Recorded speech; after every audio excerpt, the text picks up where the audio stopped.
Assalamualaikum Bade, selamat datang kembali di Guru Gembel Channel. Ada banyak sekali orang-orang di kolom komentar yang meminta saya untuk membahas Stoa atau etika Stoa.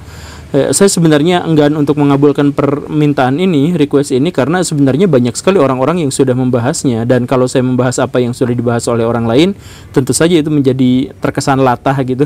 Nah, tetapi akhirnya saya memutuskan untuk mengambil tema ini karena ada satu bagian yang oleh orang-orang yang membahasnya tidak pernah menyentuh bagian yang ini, yaitu tentang bagaimana Stoa itu bisa akhirnya dipertimbangkan dan akhirnya muncul, yang ternyata itu sangat relevan dengan kondisi saat ini.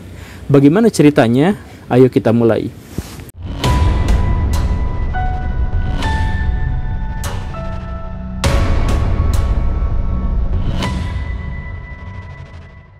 Baraya pernah nggak bertemu dengan sosok yang dianggap sebagai filosof atau dikenal sebagai filosof, tapi kelihatannya tuh nggak bijak gitu. Jadi maksudnya dia tuh filosof, ilmunya sudah dalam banget, kemampuan abstraksi otaknya itu bener-bener baik gitu. Tetapi ketika ketemu sama orang lain, kelihatan ngeremehin gitu, mukanya mendongak sedikit, terus ngerokok, dihembuskan kepada lawan bicaranya gitu ya. Kemudian dengan nada yang agak mengejek dan menjelekan gitu. Kamu tuh gak tahu apa-apa, kamu tuh dibanding saya tuh kamu tuh masih dangkal, bla bla bla bla. Kamu tuh salah, kamu salah, kamu salah. Kalau kamu Mane, kamu Firmino gitu dan sebagainya. Jadi semuanya tuh direndahkan gitu. Jadi filosof tapi nggak bijak. Atau Baraya juga mungkin pernah menemukan orang yang seperti agamawan tapi dia tidak kehidupannya tidak didasarkan pada agama. Jadi ilmunya dalam banget, dalilnya hafal semua, tapi sama tetangga ribut, sama keluarganya sendiri berantem, terus sama orang-orang juga sering ngebentak, sering ngeremehin, sering ngejelekin ketika dia berbicara, memprovokasi dan sebagainya. Kok agamawan ilmunya dalam tapi kok kayak gitu? Atau Baraya juga misalkan menemukan ada seorang akademisi, dia akademisi, penelitiannya sudah banyak, bukunya sudah ada, nulis juga di jurnal dan sebagainya, tetapi ketika dia berbicara emosional, penuh ego, penuh keguean gitu, penuh keaingan gitu. Jadi jangankan dia berbicara secara nalar yang baik, tetapi dia justru malah misalkan menghamba kepada orang-orang yang mau membayarnya dengan tarif yang sangat tinggi. Misalkan kan seperti itu. Nah, orang-orang semacam ini kalau dalam nalar berpikir kita itu sebenarnya adalah orang-orang yang ganjil, yang seharusnya tidak ada. Kenapa seperti itu? Karena pengetahuan itu menghasilkan sebuah kesadaran. Pada umumnya begitu. Jadi kalau saya mengetahui bahwa membakar sampah itu sangat buruk untuk lingkungan hidup, itu bikin orang kena ispa, bikin orang kena kanker, kemudian menaikkan suhu di sekitarnya itu menjadi lebih tinggi dan sebagainya, kan maka saya kalau mengetahui itu, maka saya tidak mungkin bakar sampah sembarangan, kan begitu. Bahkan saya memang tidak akan pernah bakar sampah sama sekali. Tetapi kenapa ada orang yang bisa seperti itu? Nah, ini kan adalah sesuatu yang sangat aneh, sesuatu yang sangat ganjil. Ada filosof tapi nggak bijak, ada agamawan tapi tidak spiritualis, ada seorang akademisi tapi tidak ilmiah. Nah, kenapa bisa seperti itu? Karena gini Baraya, dalam tahapan pengetahuan itu ada 6 hal yang harus dilewati. Yang pertama itu adalah Baraya mengindra fenomena. Kemudian yang kedua, Baraya membangun konsepsi atas pengetahuan itu. Kemudian yang ketiga, Baraya memahami konsep itu. Kemudian menyadari kaitan antara konsepsi dengan fenomena.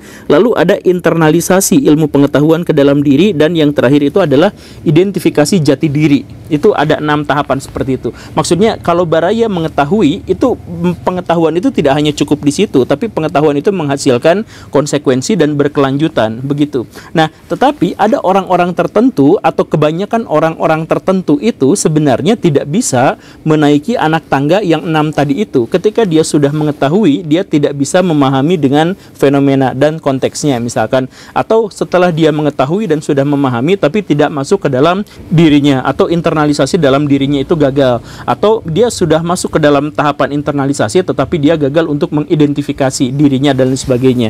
Kan seperti itu. Nah, kenapa bisa seperti itu? Karena memang tahapan-tahapan tadi itu adalah tahapan-tahapan yang dilalui dengan terpaksa. Makanya kalau misalkan kita mengetahui orang-orang di zaman dulu, sebenarnya kalau misalkan kita lihat falsafah Zen, orang-orang Jepang, itu ada cerita bahwa mengetahui tentang apa yang harus kita ketahui dan mengetahui tentang apa yang tidak harus kita ketahui, itu adalah sumber dari kebijaksanaan yang besar, yang luar biasa. Begitu. Atau misalkan kalau Baraya datang ke orang-orang Kanekes, orang-orang yang kita sebut sebagai orang Baduy di Banten itu, mereka itu tidak memusuhi ilmu pengetahuan, tetapi mereka membataskan ilmu pengetahuan yang bisa mereka terima.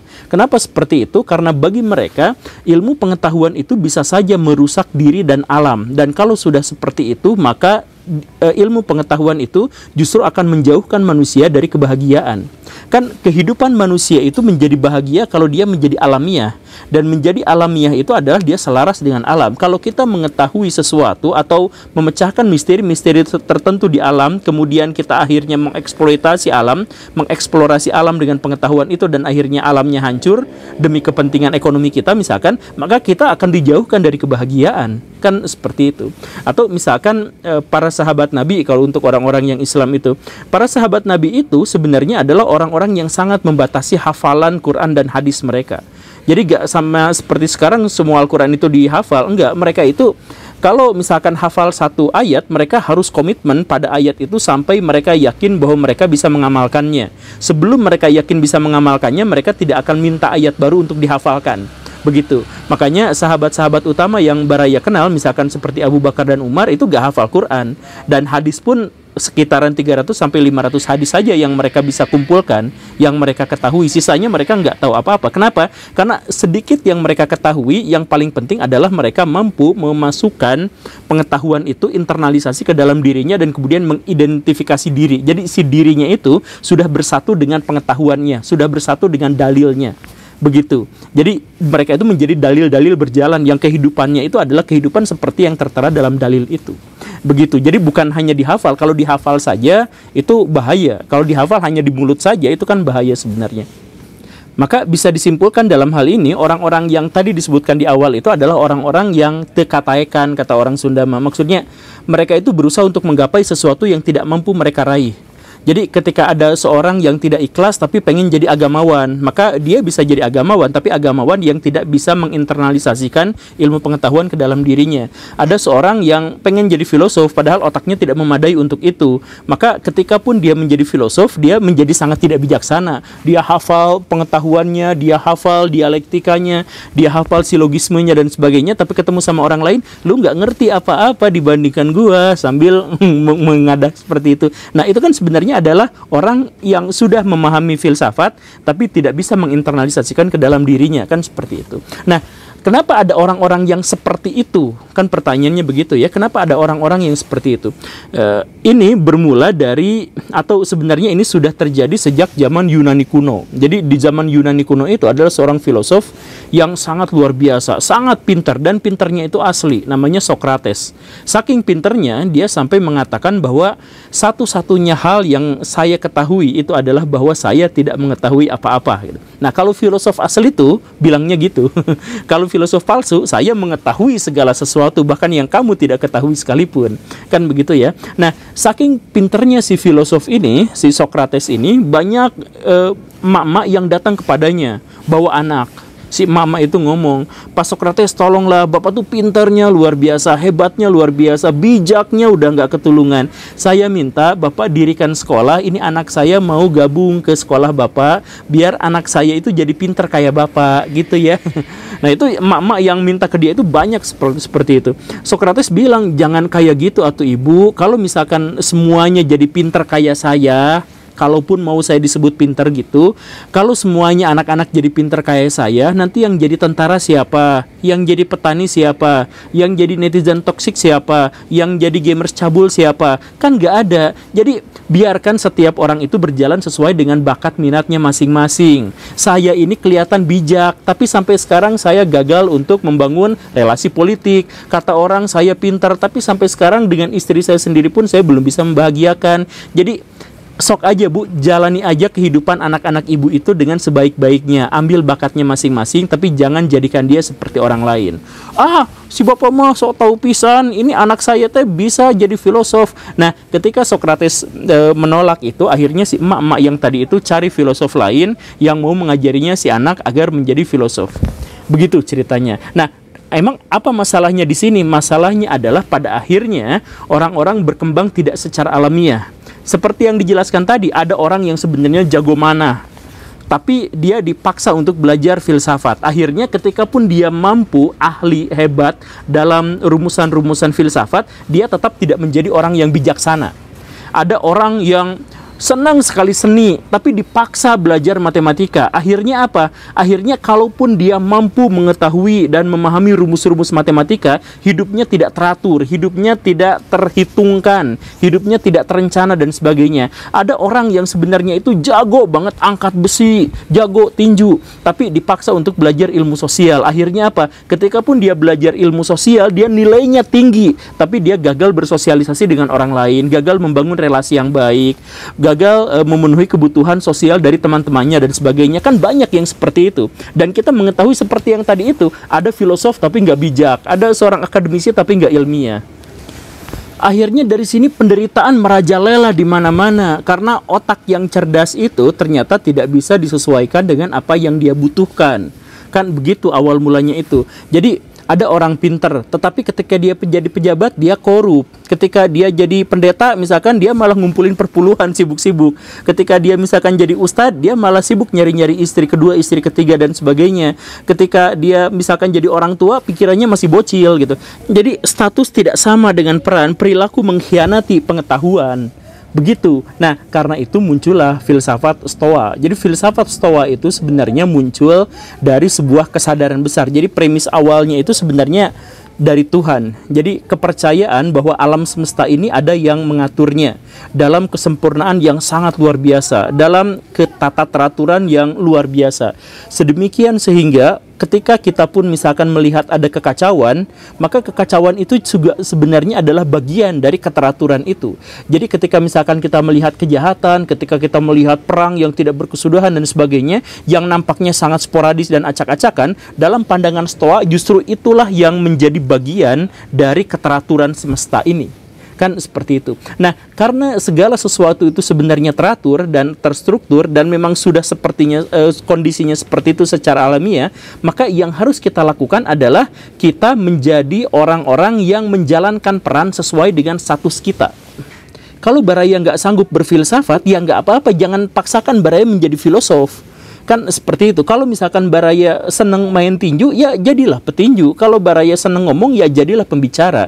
Kalau Baraya misalkan tidak ikhlas, ya gak usah jadi agamawan. Karena ketika misalkan tidak jadi agamawan pun, surga tetap terbuka untuk Baraya kan. Kalau Baraya percaya sama surga. Dan surga itu bisa dimasuki oleh agamawan iya, oleh pengusaha iya, oleh seorang istri iya, oleh anak kecil oleh iya, siapapun bisa masuk kan seperti itu. Jadi kita tidak harus memaksakan diri untuk mengikuti satu tren tertentu atau mengikuti apa yang tidak mampu kita capai, tidak mampu kita raih, atau bakat kita memang tidak ada di situ seharusnya. Ya nggak apa-apa, santuy aja.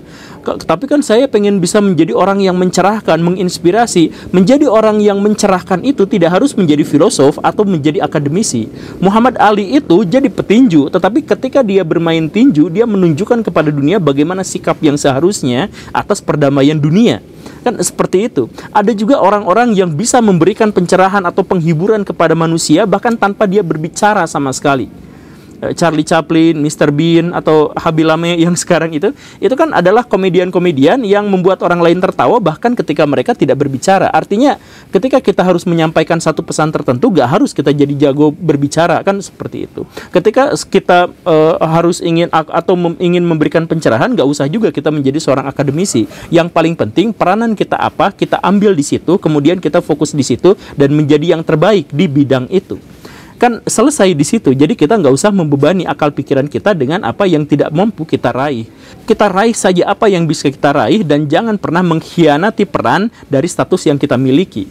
Sederhana, sesimpel itu. Nah, filsafat Stoa itu kan sebenarnya awal mulanya dari situ, dari upaya untuk memberikan kebahagiaan kepada orang lain, karena banyak orang pada waktu itu yang mencoba untuk menaiki anak tangga yang seharusnya tidak dia naiki. Ada orang yang mengaku suka banget sama channel Guru Gembul, tetapi ketika Guru Gembulnya dikritik, yang mengkritiknya dimarahin habis-habisan, dibully gitu.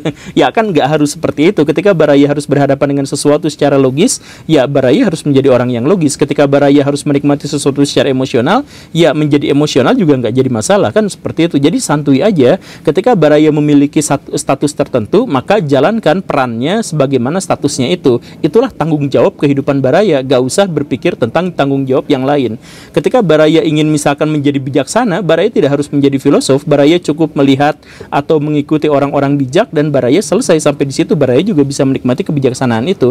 Jadi lakukan apapun yang Baraya mau sesuai dengan status yang Baraya miliki, dan setelah itu biarlah Tuhan yang menghakimi apakah Baraya layak untuk bahagia dunia dan akhirat, jasmani dan rohani. Itu saja ya. Terima kasih karena sudah menyimak. Saya Guru Gembul. Assalamualaikum warahmatullahi wabarakatuh.